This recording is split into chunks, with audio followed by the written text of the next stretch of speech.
Nous avons rarement l'occasion de rencontrer sur le plateau de Fishing TV des gens originaux. Et là, du coup, je reçois Caroline de l'association Sea Shepherd. Bonjour Caroline. Bonjour Fred.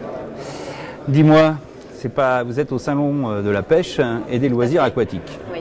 C'est une particularité quand même d'être au sein de ce salon, vous, association de défense de l'environnement. Des océans et du milieu marin, tout à fait. Et ça peut paraître une particularité. Puis en fait, c'est vrai que c'est sujet à controverse. Mais on a toute notre place au sein de ce salon. On a des conversations très intéressantes avec le public de pêche et des loisirs aquatiques. Et en plus, on vient depuis 6 ans ici. 6 ans, ça fait 7 ans et depuis 6 ans ouais, vous êtes là. Quasiment depuis le début on est là, oui. Paul Watson a déjà donné des conférences ici. C'est pas pour ça qu'on adapte notre discours au niveau du public, bien au contraire, on compte sur nos positions. On est une association anti-braconnage essentiellement. Après, on a lancé des nouvelles opérations, notamment au niveau local, dont on avait envie de faire la promotion ici avec le public du Salon de la Pêche. Alors votre stand est en permanence monopolisé, c'est-à-dire qu'on a du mal à vous approcher.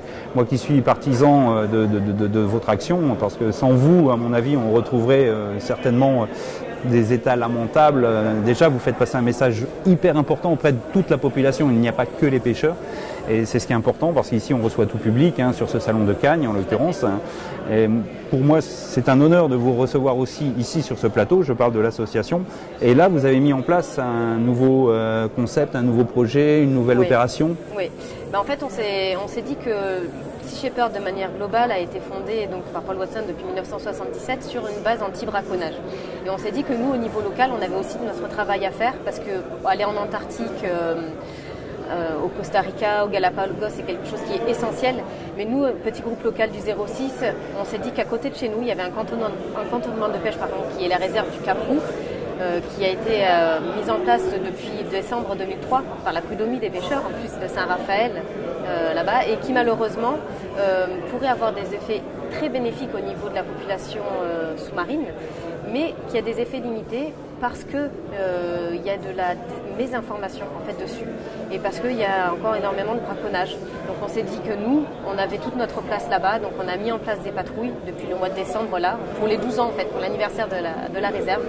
On a commencé nos patrouilles là-bas et...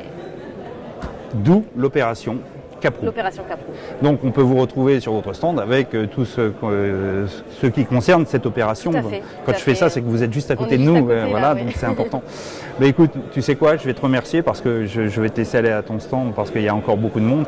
Je te remercie de ce passage et de cette information très importante pour le public. Merci de nous avoir donné la parole et on est ravis d'être ici. Merci Sea Shepherd, merci à toi Caroline et à très vite.